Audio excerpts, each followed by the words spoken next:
at this point. Anyway, guys, we have a great program tonight. I've seen part of this, and we're going to record this. We are recording it, and they both Greg and Hal have given me permission to do that. And with that, I'm going to turn it over to Hal. I put some information out. These guys are de-expeditioners extraordinaire. We sent out a video of the ship that they're going to be working from. Oh my God. And I'm a boater, so I can relate to that. My little 28 footer will go on the back of this boat. And, so it's pretty amazing. So this story is amazing, I think, as well. So with that, Hal and Greg, please take the floor, and you're both co-hosts, so you can share screens or whatever you need to do. Thank you.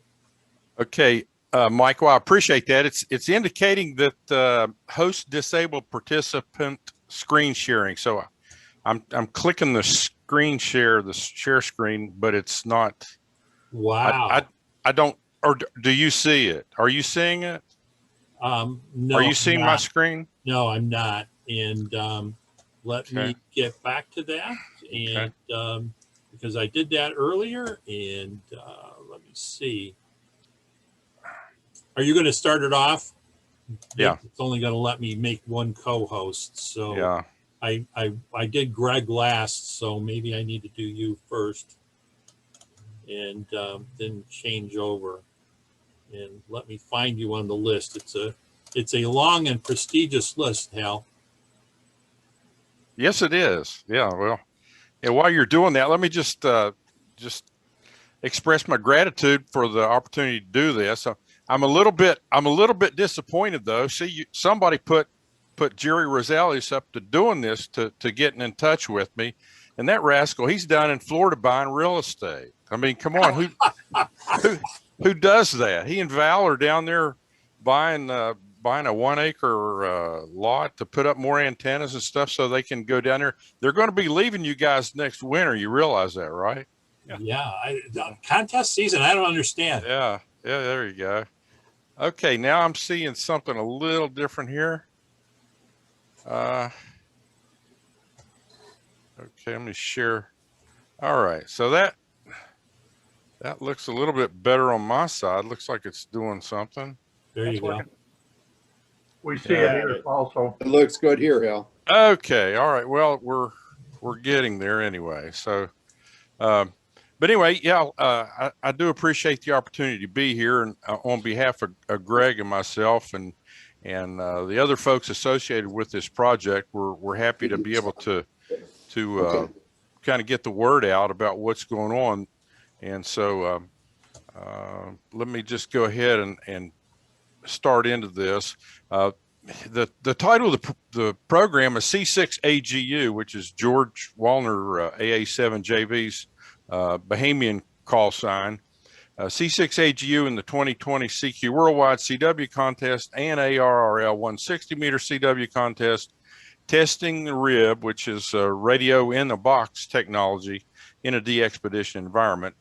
And there were the 4 of us actually involved with this. The first presentation that I was asked to do by my local DX club, some of the guys in my local West Virginia DX Association wanted to know what took place down there, what we did, and of course I was happy to do that. And so this is the original presentation that I have added just a few more slides in. I will, just as a historical reference, mention our club call sign, Whiskey 8 Alpha Hotel, which was maybe some of you old timers might recall Al Hicks. He was one of the founding members of the West Virginia DX Association. He's been a silent key for several years now, and we use Al's. We got permission from his wife to utilize his call sign for our club. So you'll see a reference or two to W8AH. So I didn't want to. I wanted to let you know what that was. But when I did this presentation, Clark, our club president, W8TN, he suggested that I just come up with something a little bit shorter for the name. And I said, well, how about this? Just this is a new recipe for ribs. And so there's an old familiar friend from back in my childhood days of the Flintstones. I don't think they've canceled him yet, and I hope they don't. But anyway, the basic requirement for working DX, as we all know, it's a fairly simple thing here. If you want to pursue your DXCC, the DX is going to have to be QRV, and the DXer, which is us, needs to be QRV as well. So that is the basic formula for that to happen. And said another way, for the DXer, he must be in the chair. And in this case, it's the chair's his rock. And the DX, he must be on the air. And in this particular instance, the DX was on a rock. And of course, we all know this, we should know this, is the 2007, the last operation from BS-7H Scarborough Reef. As controversial as it was, there's still many DXers around the world that would like to see an operation from Scarborough Reef once again. So, it remains to be seen whether that'll come to fruition or not, but we'll see how that plays out. But if we take a look at the Club Log Top 25 Most Wanted list, and we look down this list, we see that BS-7H is now back at number 4 on that list. It had knocked out of the I think the top 20 in 2007, but it has slowly but surely inched up to the number 4 spot on the list. The interesting thing about these 25 most wanted entities is that they are all located in restricted access areas. And of the 25, 21 of them are either islands, atolls, rocks, or reefs. So these are difficult to reach areas, which most would require a vessel to get to these. And likewise, many of them are what is considered to be environmentally protected entities. And so that requires a special permission, getting the yes to operate from these DXCC entities, and the landing permits, the operating license. Getting that these days especially offers many challenges for those of us that are trying to get to these entities. And a lot of times there are many different hurdles that are presented from that DXCC entity's parent, either from their government, in some instance, multiple governments involved, their military, it could be environmental oversight agency or agencies, private governing agencies or bodies, or it could be in some instances a combination of any of the above. But the difficulty these days getting to these top 25 entities is getting that yes. And so we've seen in the past 10 or 15 years, more and more of these places, these locations are becoming more difficult to get to. They've been designated as protected areas or eco reserves by these parent governments. And so as a result, in most instances, amateur radio de-expeditioning from these locations are being denied. Now, I don't want to, get on the soapbox and talk down on any of these agencies. I recognize that their intentions are good. They just don't have a place in what they do for amateur radio. But I do want to share with you here from a recent denial that was given on a permit application. This is a direct quote. The increased footprint required to accommodate the proposed amateur radio camp and personnel would negatively impact the island's terrestrial habitat. Now, this is a common rationale that these agencies and these governing bodies are using to deny amateur radio access. And of course, this is all notwithstanding the COVID stuff. So, in the perfect world where COVID is not in the equation, these are the types of responses that we're getting. And so we'll go back to our top 25 list. And if we just look down that list of the top 25, there are 5 of those entities that are protected U.S. possessions which require special permission for access. And so the difficulty is just as equally evident here with the U.S. Entities as it is some of these other locations around the world. And having been involved in trying to get permits from a couple of these locations, I understand that the permit reviewers and the people that are looking at this, they don't want to make a mistake or look stupid or do something. And so it's so much easier for them, at least in my opinion, just to say no, rather than take a chance on allowing a group of ham radio operators access to a location and something happened and then it would fall back on them. So that's what at least some of us perceive as the problem. Obviously, there is a barrier or a wall now. It's not like it used to be, back in the old days with Lloyd and Iris Colvin and Danny Weil and Don Miller and some of these folks. They could get on a boat and they could go and operate. Those days are long gone. So now we have to come up with some way to get through this barrier, either through it, around it, or under it, as this would indicate. And stated another way, simply, we have to, as DXers and DXpeditioners, we have to come up with a new way to solve this problem. We have to reinvent the wheel, if you will. And so with that, this radio in a box technology, that's the brainchild of George and his sidekick Mike, who's put a lot of effort into this. This may be a possible solution for DXpeditions to help gain access to these no-go places, and that's kind of what we're banking on. So with that, let me introduce you to George. George Wallner, AA7JV, on the left, lives down in Miami, Florida. And George is an inventor, an entrepreneur, and quite active in amateur radio, and has been for I think in excess of 50 years.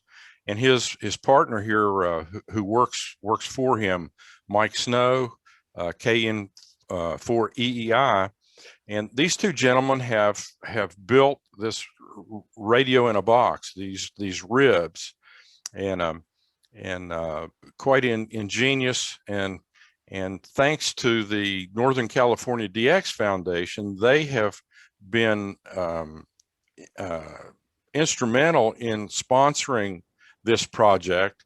Obviously the Northern Cal folks have a major stake in trying to ensure that DX expeditions of this sort continue into the future, and especially some of from these rare and protected islands. So the Northern California DX Foundation is the funding source for this, and we're indebted to them for that with their support.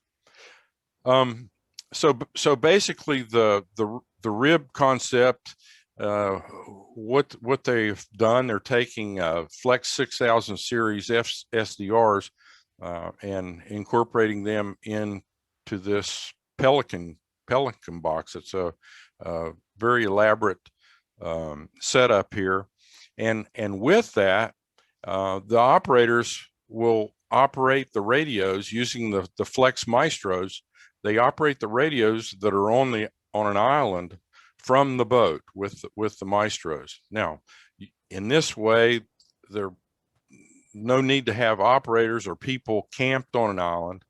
The boat can stay anchored or on station within a mile or so from the island, and simply, once a day, operators go to the island, fuel up the generators, do whatever maintenance might need to be done to the antenna system, make inspections, and make sure everything is as it should be on the island. Now, with this approach, we're going to have a minimal environmental impact. The footprint with the absence of operators on the island is obviously greatly reduced. And then the other benefits, there's no time's going to be wasted setting up and maintaining tents, operator support infrastructure, and all the things necessary for having the operators live and eat and sleep and everything that they would otherwise need to do on the island. That is no longer necessary. There's a time factor involved in this. You don't have to waste time moving the operators and the supplies to the island with boat. It's you move it over one time and that's it. And the other added benefit with this is the operator endurance is greatly enhanced. There's definitely a comfort factor, and especially with the vessel like the one you're going to see here in just a minute. And I guess it goes without saying, more time to make QSOs. And with this, we're going to get into some of the technical end of this, and I want to introduce you to Gregg. And Gregg, I'll let you just kind of go through the setup of this, if you don't mind. Okay, thanks, Hallie. Hal's a great storyteller, and I'm just here to provide some technical commentary. So this concept changes the makeup, the execution, the logistics of a major de-expedition significantly. Almost no element of shipping, staging, deployment, teardown is affected. So it's really driving some optimization beyond some of the points that Hal touched on. So basically, it's as Hal said, it's a flex radio. It's a homebrew, water-cooled 1.5 kilowatt amplifier. There's actually 3 heat exchange systems in the product. It's powered by a 2,000 watt, 240 volt Honda generator. It has a backup battery for some of the onboard electronics to keep them healthy. It has the ability to control antennas. One of the capabilities we're going to be testing on this next trip, Hal and I leave for Miami in 2 days, is we're implementing the ability to control step-IR antennas, which is anything from a big step-IR vertical to a step-IR Yagi, since the control capabilities is being integrated into the solution. Most of you know a Honda generator is fairly small. We have auxiliary fuel tanks that siphon feed the tank that's internal to the generator. We have some technology in the box that makes the generator run more efficiently. And as you can see, there's capabilities for receive antennas for the low bands. We can support any sort of transmit antenna. There is band switching in the product. So if we wanted to run, say, 2 bands or 3 bands or 4 bands out of a rib, all that capability is built into the solution. Why don't you flow to the next slide, Hal? So this is what a complete station looks like. The rib weighs about 80 pounds. And in the cases in front of George and Mike are, coax cables, tools, that sort of thing. But this is everything that's needed to deploy a legal limit, fully functional, fully remote controlled amateur radio station that is operated from the boat. And you can see George's boat in the background. That's the Electra. And we typically operate from somewhere between 3/4 of a mile to 2 miles offshore without any difficulties whatsoever. What we have here is what you're seeing is the cooling system. The amplifier is water cooled and it has its own closed cooling system. The internals of the case are cooled by another cooling system. And there's a third small cooling system that cools the radio and some of the other electronics. So it runs very smoothly. It's very impressive to operate and is very reliable. So this is from our last trip. There's 2 ribs here. These are ribs that were built in the last 4 or 5 months. They're nearly identical, and I would characterize them as being the first production units. There were 2 prototypes that were built a couple years ago and were used for a proof of concept and a springboard to evolve the technology into these production units, which are being built with the assistance of the Northern California DX Foundation. So this is a little block diagram of the system. So the brains of it all is a data acquisition and control system that is built by a company's commercial product, Daisy Labs. And it monitors all of the subsystems that make up the rib, the amplifier, the radio, power supply voltages, coolant temperature, internal ambient temperature, and so on and so forth. So, one of the things that concerned me very early on was that, we're adding some additional complexity to de-expeditioning solutions.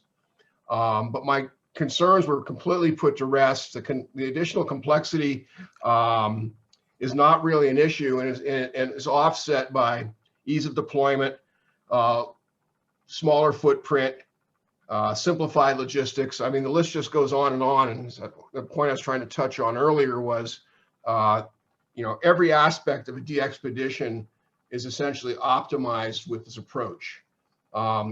We envision that the antennas for a station would ship in a similar case to what the ribs and the radios are in, and that 4 people could take 2 of these containers, sit down on an island, set up antennas in a very short period of time, not have to worry about operator tents, creature comforts, latrines, any of that stuff. And we could be on the air probably in half the time that it would take compared to the normal approach that's used today by a large-scale de-expedition. So this is a great picture, and I'm going to start and go from right to left. So the 2 power supplies, there's 2 power supplies in the systems. There's a 12-volt supply for the Flex and the data acquisition system, and there's a 50-volt supply for the amplifier. I want to spend a moment and talk about those little blue cylindrical devices. That is an 85 farad capacitor. For those of you that are used to dealing with farads, that's 85 million microfarads.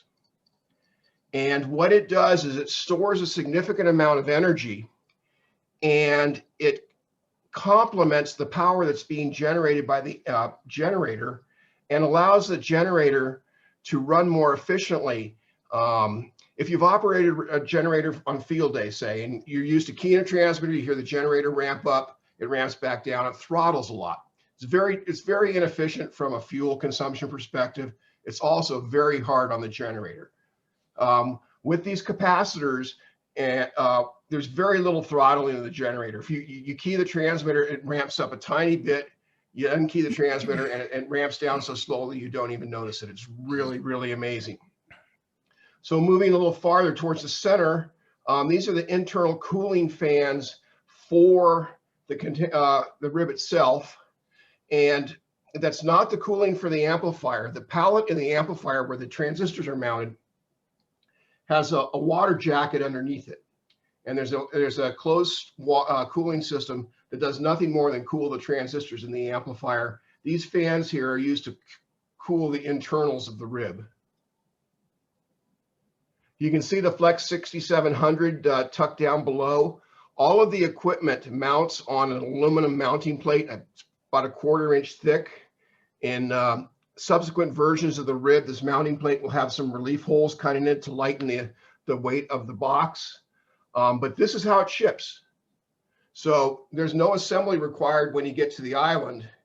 When we stage the equipment here in the States, and if we're going somewhere, the box is going to be lashed to a pallet probably with an identical box with antenna and coax in it. And when we get there, We uncouple it, we take it off the boat, we put it into the dinghy, and we go to the island. It's that simple.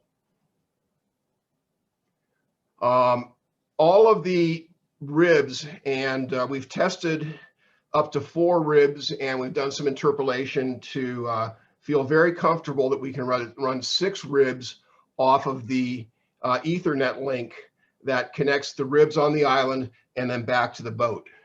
And then the water cooling lines are run out through the sides of the rib enclosure to heat exchangers that are located outside of the box. So we've touched on a lot of this. You know, on the boat, we have a number of maestros, and you have them sitting at a table. Any maestro could talk to any flex radio in any rib, so it's completely flexible in that perspective. The connectivity between the boat and the island is a 900 megahertz Ethernet bridge. And there was some concerns about how robust this bridge would work. And we've actually tested solutions from 2 different manufacturers. Both products offer about 50 megabits of symmetrical throughput. And other than some outages that were caused by mistakes that we made, the bridge operated flawlessly for the 2+ weeks that we were on station in the Bahamas. This is a picture of the remote control screen.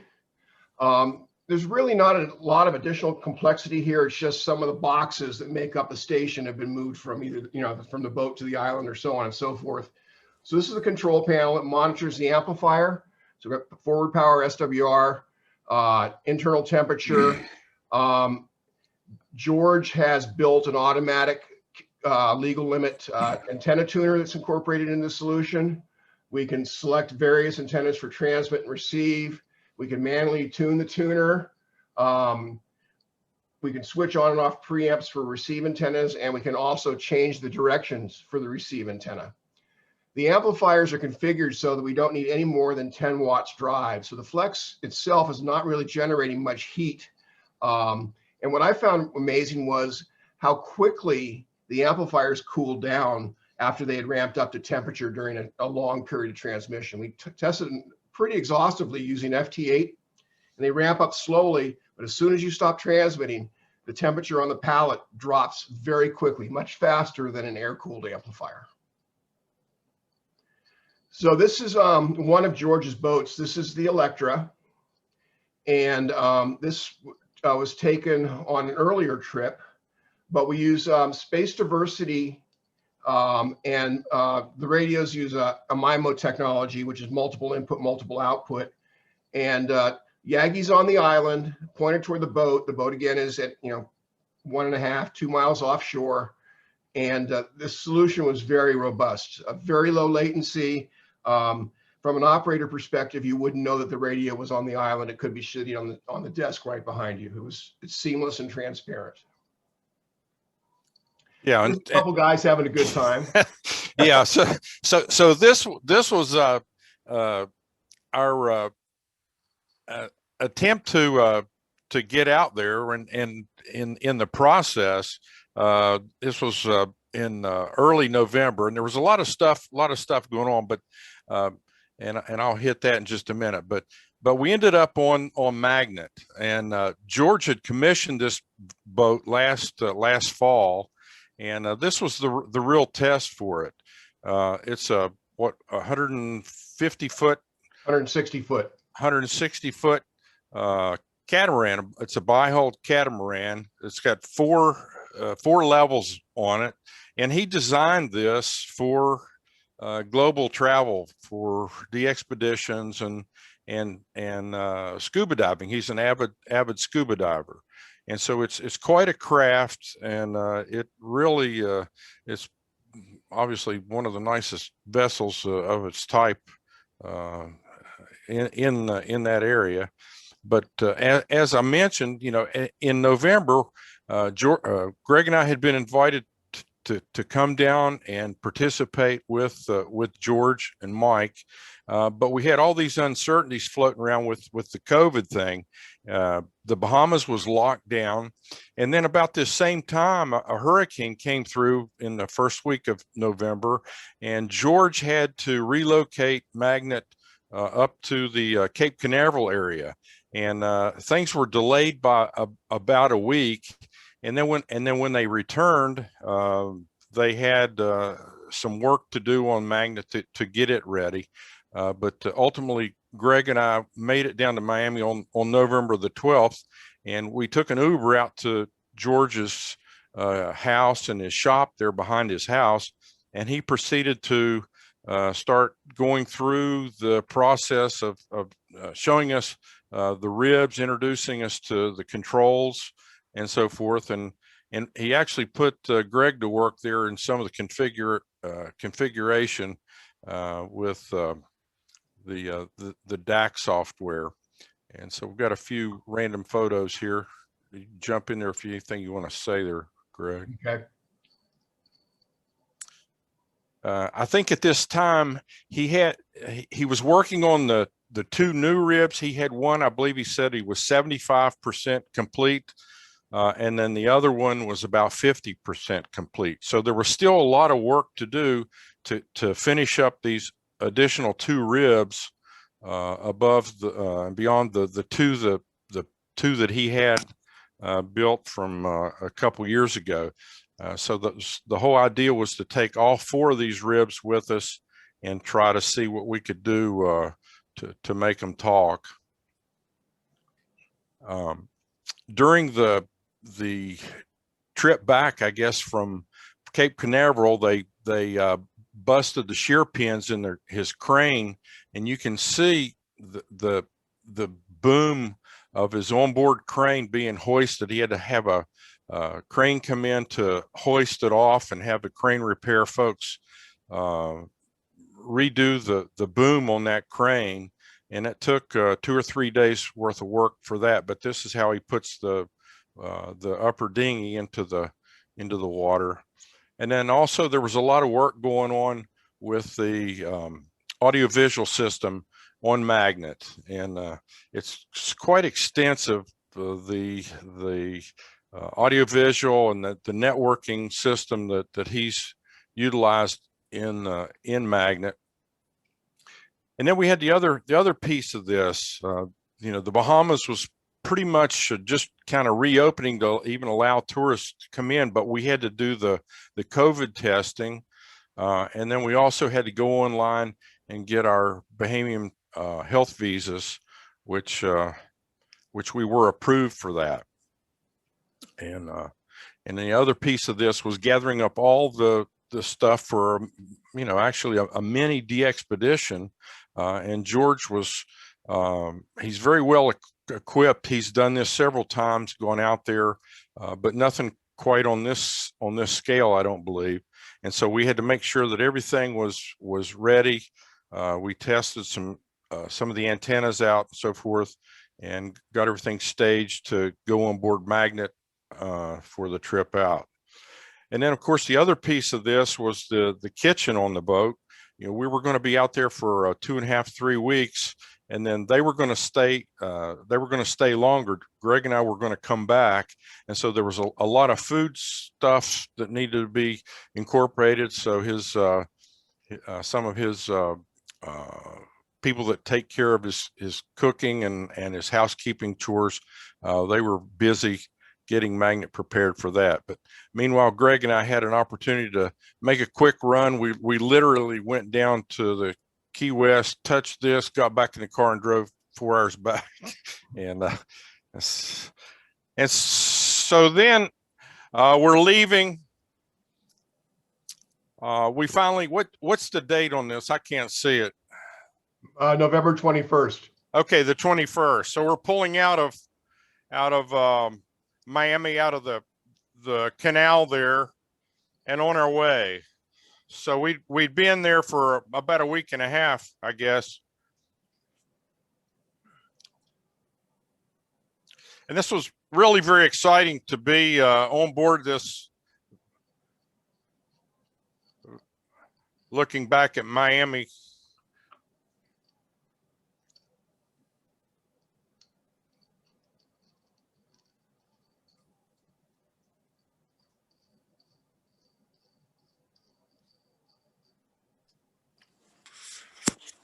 So where are we going next?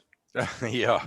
And so, well, the first order of business obviously was to get these 4 ribs networked together with the maestros and see how they work. So that was priority 1. We had a day and a half to test everything. And, you know, Greg, go ahead and talk about what you're doing here with address and everything. Okay, so what we're doing is basically testing all 4 ribs as if they were on the island. So the ribs, the only thing that's missing in this mock-up, if you will, or this test bed, is the Ethernet bridge, the wireless radio from the boat to the island.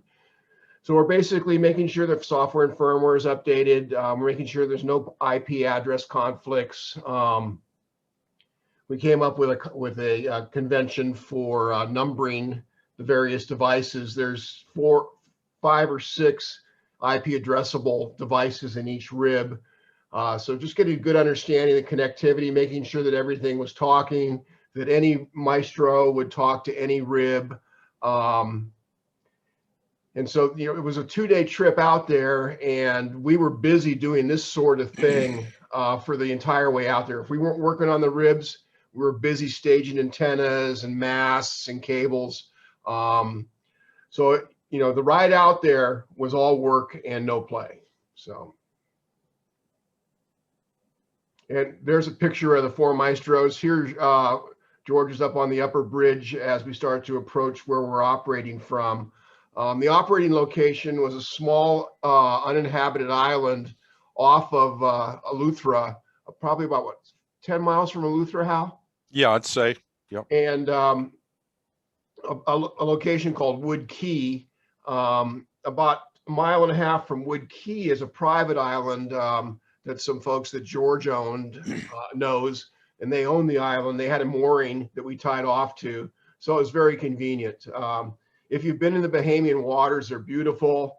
A lot of the areas are very shallow, on the order of 15 to 20 feet deep, which can make navigation a bit of a challenge if you're not familiar with the area. Yeah, and George is very familiar.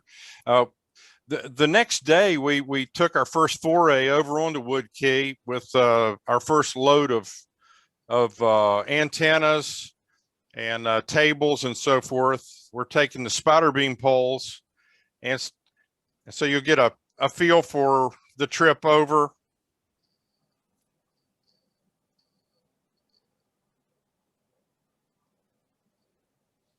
There's no time wasted getting from the boat to the island.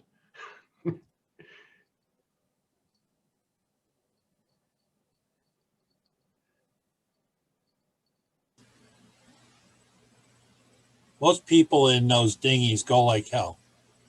Yeah, that was pretty much it. There were 2 speeds. Isn't the official word tender? It Tender. is, yes. Anybody see Don Johnson en route? We saw a lot of Don Johnson lookalikes in Miami.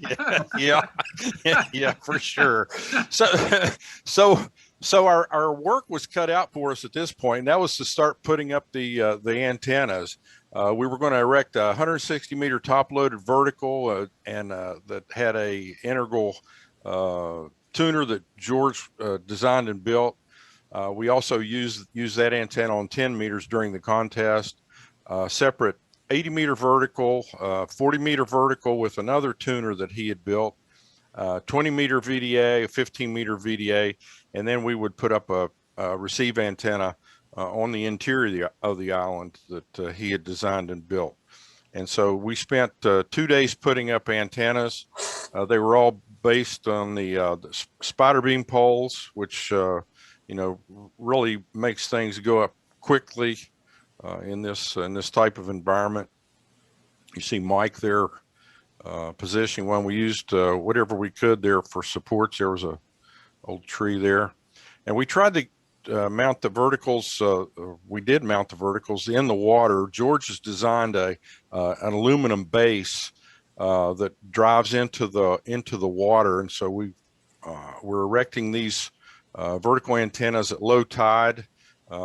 They came up about 4 feet on high tide, so we had really good ground conductivity from the salt water with these. They were all erected on the north side of Wood Key. There you see one of the VDAs, and there's the receive antenna that we put up. On the island, we had 4 ribs. Again, they were the 6000 series SDRs. The network was, as Gregg indicated, using the 900 megahertz ubiquity bridge, and we had the polarized Yagis on the island, and we've talked about this other stuff. And here's Mike and George. They're doing some hookups here and testing. He was doing some preliminary testing. Here's a little short clip. He was having a little bit of a trouble getting audio, and you'll hear the audio pop up here.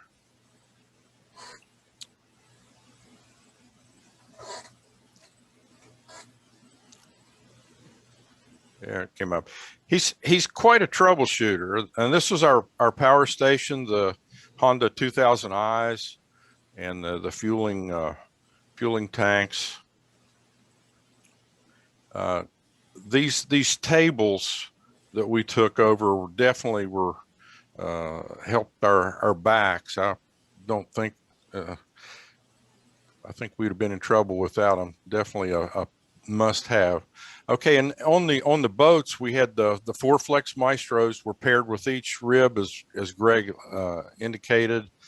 We had 2 laptops that we used for the viewing the Daisy Lab software. He utilizes a tight VNC viewer. It's like a team viewer for monitoring the controls.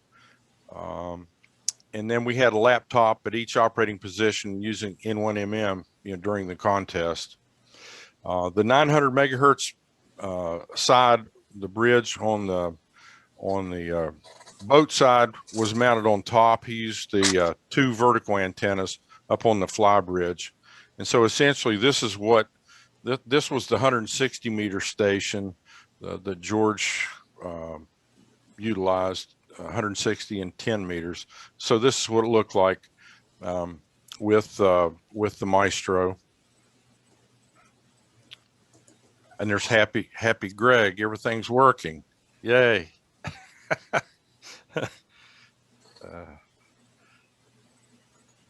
For the contest, we decided that we would have each be assigned a rib. Each rib would be connected to 2 antennas.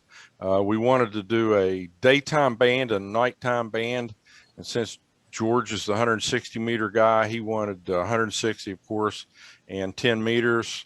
Gregg took 40 and 15, and I took 80 and 20, and we proceeded to operate the contest. Everything was set, ready, and we were really looking forward to doing a great job in the contest. This was our team, C6AGU, with Mike there. Mike was the gopher. He made several, well, I don't know about several. He made at least 2 or 3 trips in the middle of the night, taking the tender over to the island to do some troubleshooting, or I think one time we may have ran out of fuel. But the contest, here's how we ended up. Almost 8 million points, 7,463 Qs. 10 meters opened up for us, which I think kind of surprised George. I don't think he expected to make any daytime Qs, but anyway, we did fairly well, but you'll see we did have some issues here. We could have done better. We were there maybe 4 or 5 days, and then we were on Magnet, and then George had sent Electra over, at some point. I don't remember if I think maybe we were there about 5 days, but Electra came over. We would ultimately, for the 160 meter contest, move the equipment over onto this vessel and operate for the 160 meter contest from that boat.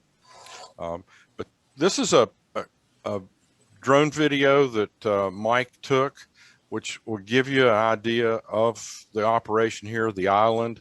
Gives you a bird's eye view. As the drone comes around, you'll see the 160 meter antenna. There's the first antenna there on the northeast corner of the island. Both vessels are there in the distance, about a half a mile out, and we put them all right there on the beach, spaced about 30 or 40 yards.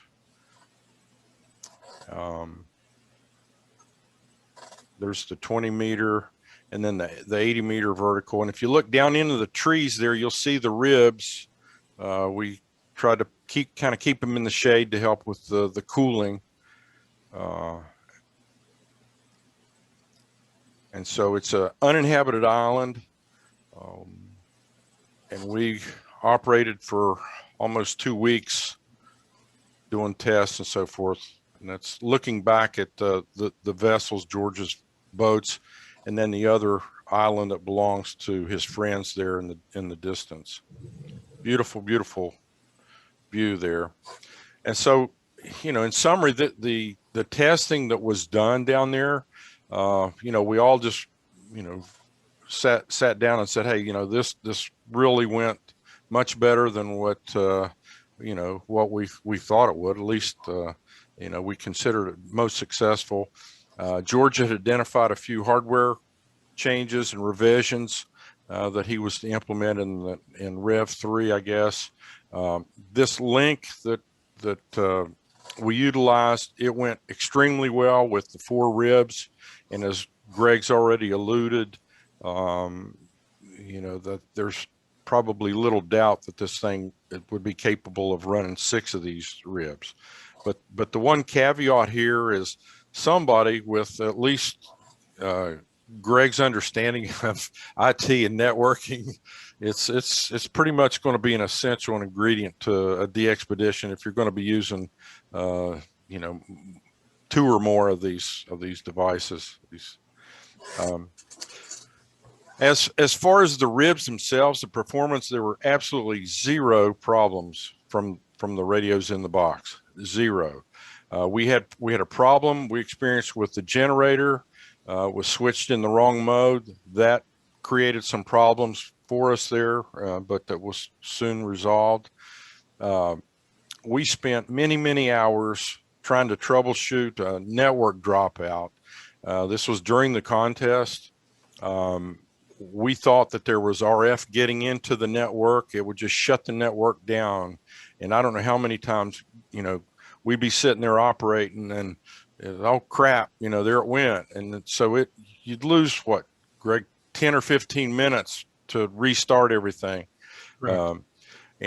So I know George and we spent several hours on Saturday over on the island putting ferrite beads and toroids and relocating coax. We tried everything under the sun to eliminate what we thought was an RF entry problem into the network. And eventually, I think later that evening or maybe that night, Mike found the problem that the battery was not connected on the bridge PoE. And so anytime if we were running power, the voltage drop would cause the Ethernet switch to reset, and we'd lose the link. We had a rain shower, pretty good rain shower that Saturday night that caused us to water entered into the connection over on the island side, and we lost the connection there. And so the next morning, Gregg and I went over and we had to reconfigure and re-insulate the connections on that and kind of clean up that mess. But all in all, with the problems that we had, we lost about 9 hours total in the contest. And about half of the contest, we were running at lower power levels because we suspected that the QRO operation was causing our network dropouts. So we tested at approximately 1.2 nautical miles and at a half a mile during the time we were there from November 23rd to the 6th of December. For the CQ Worldwide, as I said, 7,463 Qs. In the CW 160 meter contest, we had a little over 1,300 Qs. And then outside the contest, 836 Qs. So we had a little over 9,600 Qs and many hours of testing. And as Greg said, we pushed these ribs and the network as hard as we could just to see if it would be if it was as robust as we thought it was, and it sure proved to be. So you know, for those of you, I don't know, I didn't change, this is from my other presentation that should say that should say Northern Illinois. Anyway, I apologize for that. But I want to thank you guys for whatever cues you threw our way. I know a few of you made cues for us. So, you know, we've covered some of this, you know, the advantages to the rib concept, you know, the huge savings in not having to have the operator life support system on the island, all the sleeping tents, the cots, everything associated with have to live on that island or location is completely eliminated.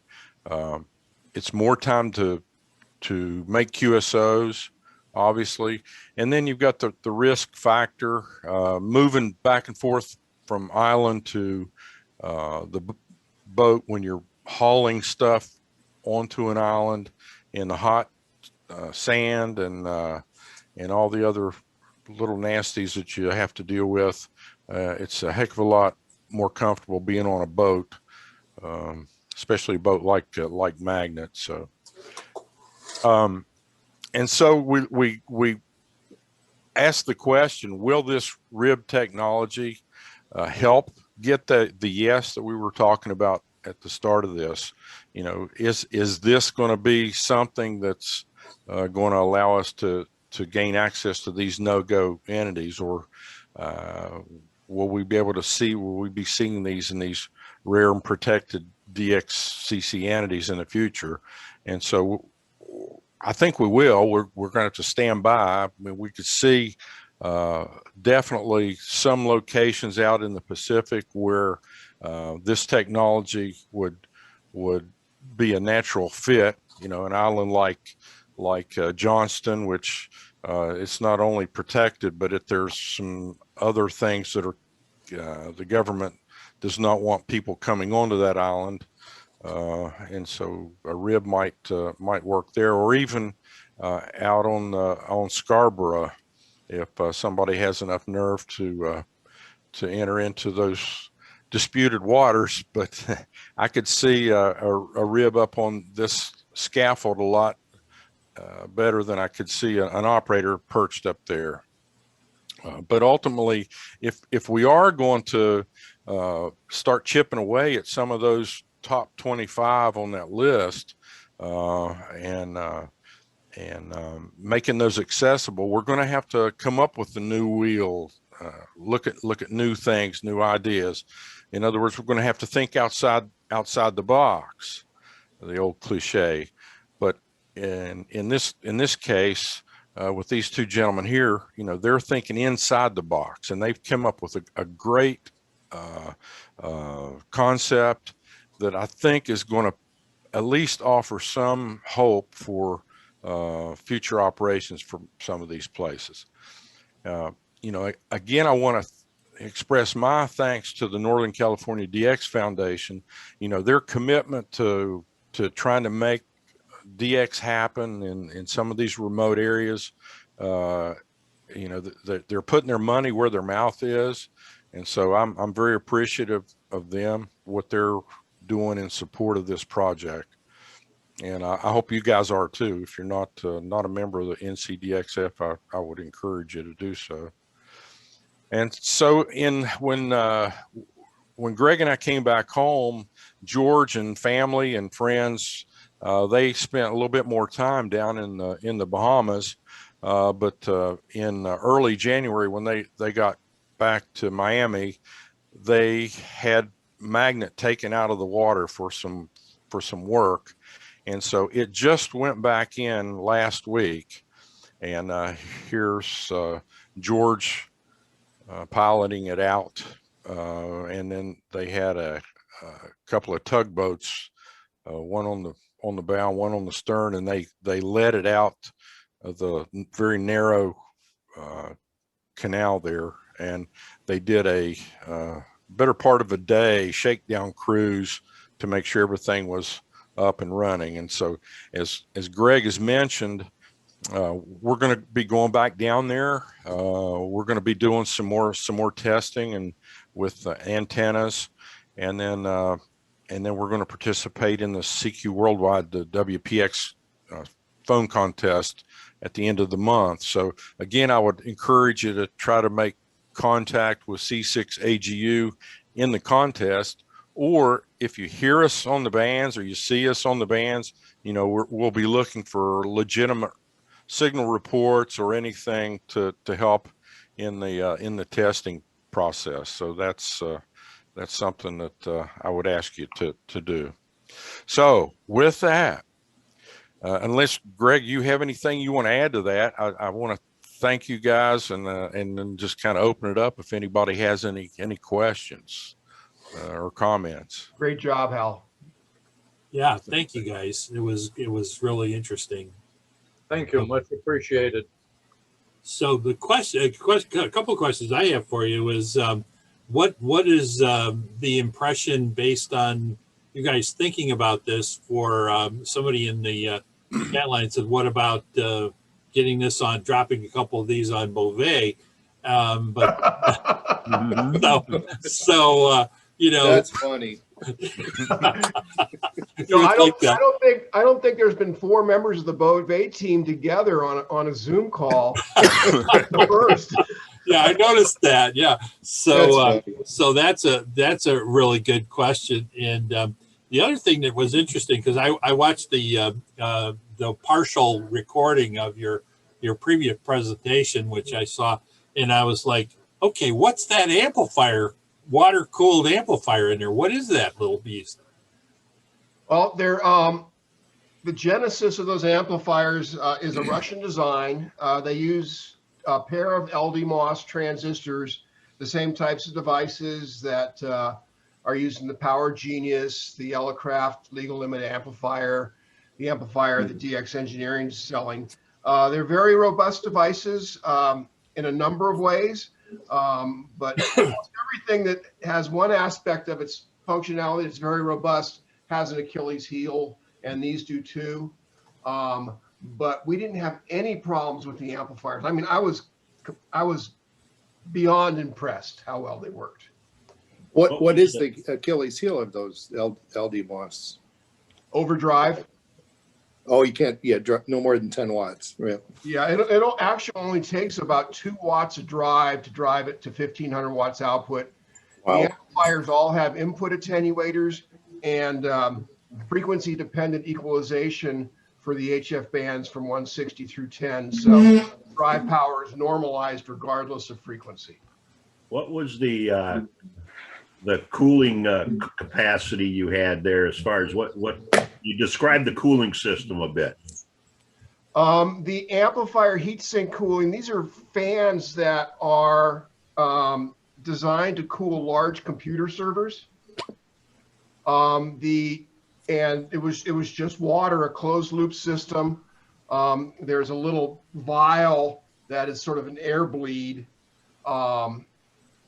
And the tubing was probably 1/2 inch inside diameter. I don't know the thermal capacity of the cooling, but the thermal capacity of the cooling system far exceeded the thermal generation of the amplifier. Yeah, thank you. I hope Elecraft's listening to this. Your cooling system, I think Eric and Wayne are busy building radios. yeah, your cooling system, does it cool the entire inside of the box or just the amplifier?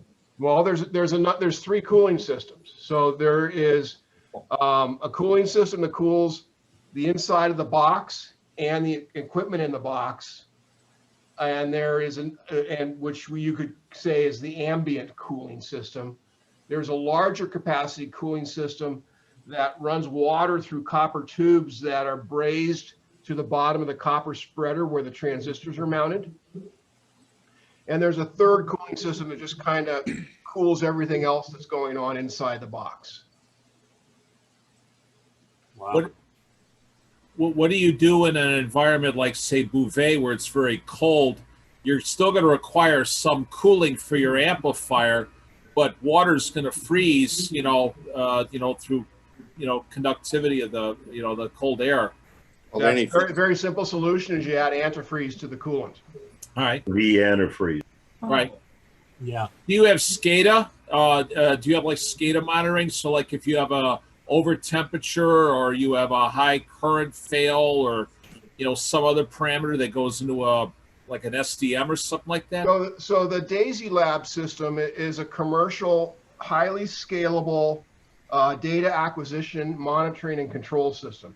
It's actually the same system that is used to control all of the systems on the magnet.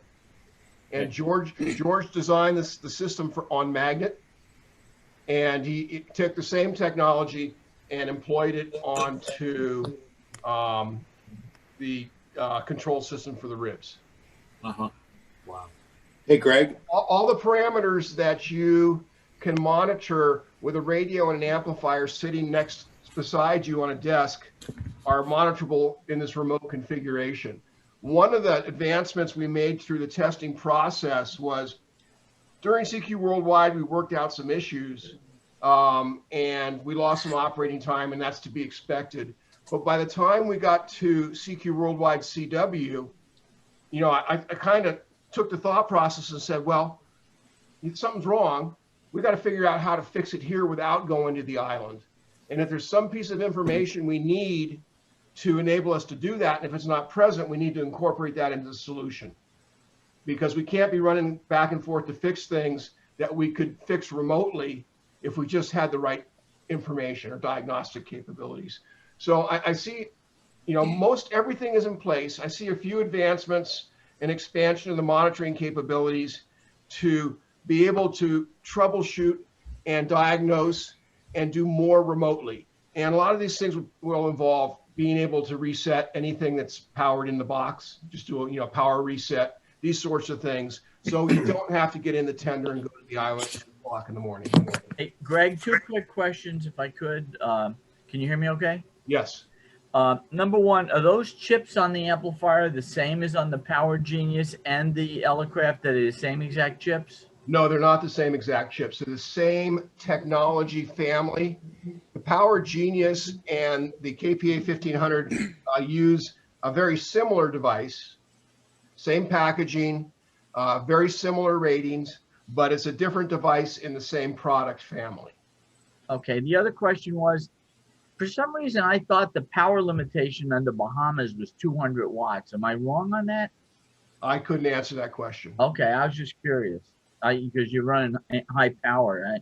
I never heard anybody down there running high power. hey, Greg, Yes.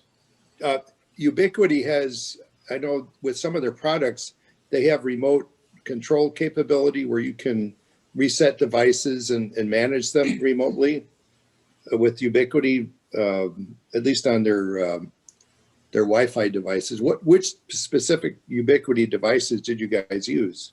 So the devices that we used were, it's a product called the M900.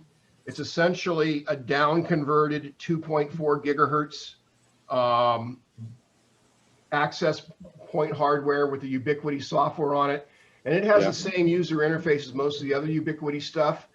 If you need to reset the far end radio, you can do that from the opposite end of the link. Okay, cool. Yeah. I'm just learning about ubiquity stuff, but it's pretty cool stuff. Yeah, it's you know, it's amazing the price performance that in some of these solutions today compared to 10 even 20 years ago. Yeah, for $100 you can get an awesome piece of hardware that Al, really if you cool. could stop sharing your screen, you'd be able to see more people.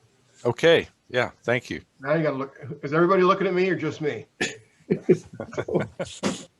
Question from VRQ to Greg. I've been fascinated by the logistics of what you accomplished. And the one thing you mentioned about a rain squall that caused some water to egress or whatever, how did you solve that? And for the future, would conduit or some kind of a shielding area over that device solve this? Or have you already pretty much figured out what to do in future deployments about that? Well, we had an Ethernet feed through, if you will, and the water got into the RJ45 connection on the outside of the box. I think in the future, what George is going to do is just put a feed through gland so the cable passes through the box, as opposed to terminating outside and having some sort of weather boot to eliminate that possibility. I see. One other thing, if everybody's familiar with Shark Tank and the billionaire investors who talk about proprietary information, the first thing that crossed my mind was, did your design get applied for a patent because so no one could try to copy this system? How is that going from a business standpoint? That's a George Wallner question. I was just curious. And then one last one. When people in the club here have seen the Orkney Island and some of the other de-expeditions in the South Pacific near the Arctic Circle, they always talk about how the people had to transport their equipment, fly to South America, and go down near the circle to pick up their final destination boat. With the boat that we saw you take, is that globally capable? And if you decided to do an Orkney, would you deploy that ship over several weeks to a certain point from a fuel standpoint and then deploy, or how would that work? I can touch on the answers, but I'm not a mariner. The boat, for all intents and purposes, is built for global travel. It has a range without refueling of almost 12,000 miles. Ooh, I didn't realize that. There was a video shared with the group that said it could cross the Atlantic 4 times without refueling. Wow. That's correct. That's impressive.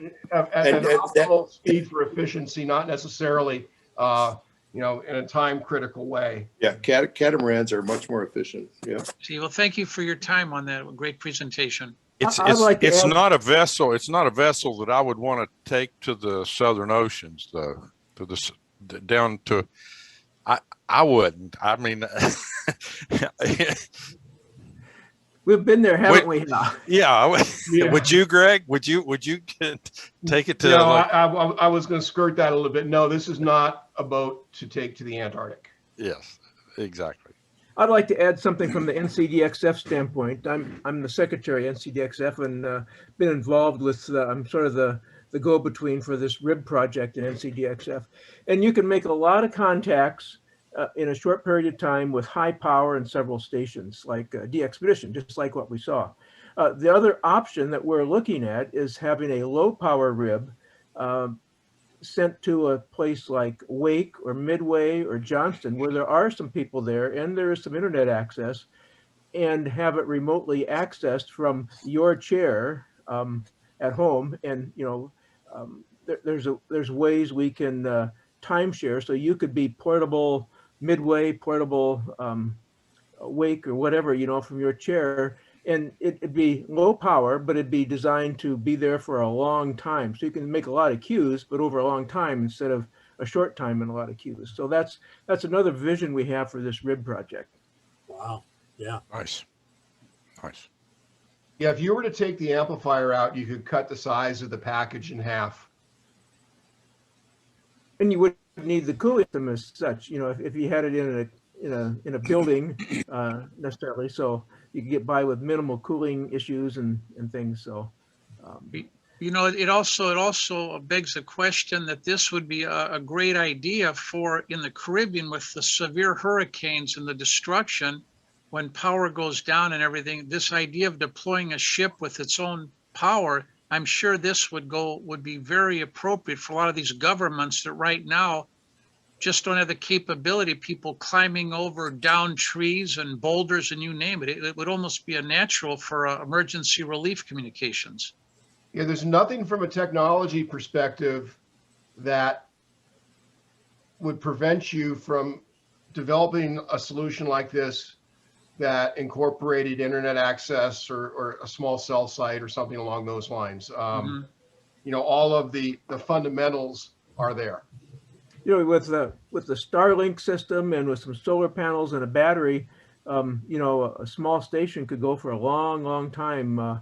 You know, with remote control, and I mean, there's Hey, lots of Glenn. Hey, Yes. Glenn, are you using Starlink where you're at now? Not yet. Is it available where you're at? To select for some select users, yes. Oh, okay. It sounds pretty cool. I'm looking forward to it. You know, in a way, take a look at 4U1UN. You know, they got kicked out of their station. They had, you know, an office or whatever. So now they've got a cabinet, you know, an equipment cabinet up in the penthouse with a remote radio, you know, and a stepper up on the roof, and they're on the air. And they were absent from the air for years and years and years. Now they're finally sort of back on the air. You know, they can go to the lunchroom, they go to a guy's office, they go to the plaza, and they can talk to the radio up on the thing, which is, you know, in line with what Glenn was saying with, you know, KH4 or you know, where one of the other manned locations. Very interesting. Wasn't George ex-military? Yes. Yeah, I think either SEAL or Special Forces or Green Beret or something like that. It's a very interesting story. I don't know if we should share it here, but Yeah. It's an interesting story. It's an interesting story. I would recommend that this isn't the forum for that, but Okay. but I will say this: I do want to acknowledge this guy. He's probably one of the most brilliant guys that I've been around, and he's so humble. You know, I don't think he really likes to take credit for the stuff that he does, and it's been an honor for me to be a part of this. And I was asked the question the other night about, well, you know, how much does one of these cost? Well, I don't really know, but the bottom line is that this man who has done so much, who's invented some really awesome things, is spending all this time and energy for his hobby to give back. And I mean, literally, he and Mike Snow have put hundreds of hours of their time, and for me to try to wrap my head around what is George Wallner, what's an hour of his time worth, you know, I don't think you could put a price on it, but just know that this guy is so dedicated to this hobby and de-expeditioning, and his love for what we all love, obviously, that he's doing this. But you know, Hal, think about it. We're all doing what we love to do. We've spent our life working in our work life, and we're here because we love ham radio. Absolutely. And I get the feeling that George does too. So I'd like to say thank you for a great presentation, and I've got to bow out of here. 73 is all the way around. Well, thank you for the opportunity to share our story. It's been great. it's cool. Yeah, absolutely. Greg, I've got a question about antennas. You know, the box is very robust, but it seems like antennas are, you know, a part of the problem, keeping them up. You know, you see de-expeditions where they're blowing down. Is anything being done along the line of better antennas, more robust antennas for de-expeditions? Yeah, that's an extension of the RIB project itself, because, you know, I commented earlier how the packaging of the radios kind of changes all aspects of the expedition, from the storage facility where you start to stage stuff from to tearing things down. And yeah, we're looking at the antennas real hard. The antennas are going to we want the antennas to fit in a box that's identical to the ribs, so that from a transport and logistics perspective, everything kind of fits together in an efficient manner.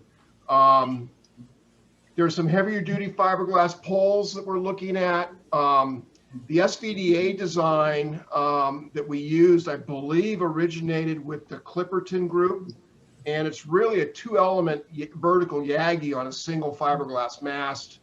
The upper ends of the wire Yagis form the tops of the guy wires. They tie off to an insulator and go to the ground. It's pretty robust stuff. So you're balancing strength versus weight versus ease of deployment. So there's a lot of thoughts been put into that. A lot of those thoughts have been put on the back burner when the opportunity to deploy this in a real live DXpedition environment presents itself. We've got a lot of that thought work in place, and we can quickly get it realized and get it tested and get it deployed.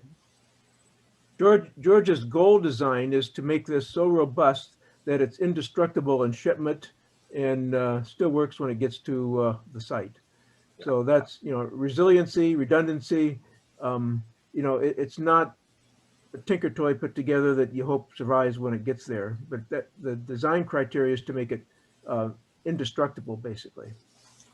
Well, what I told Jerry when I first saw the presentation that he sent, this is a game changer in so many ways in terms of how this is going to look, 20 years from now. It's pretty amazing. You guys are on the cusp of it, just beginning, but wow, this is pretty amazing. So this technology is way out there. I imagine the ARRL doesn't have a problem accrediting a rare entity using this technology, correct? No, the radios are where they're supposed to be. The radios are where they're supposed to be. Okay. Radios and antennas are where they're supposed to be. Yep. All right. Stepper is a good product for that purpose, though. I mean, we'll be testing the stepper. It's going to be fully integrated. I've tested the controller with the solution, and it'll support any stepper antenna that's on the market. And it's fully integrated, fully automated, fault resilient, just like it was sitting on your desk at your home station. Yeah, it's good stuff. I mean, there's been issues about long-term reliability of stepper products, but if you're going to put a big IR vertical on an island that's brand new and hasn't been abused, and it's going to last for 2 weeks or at least.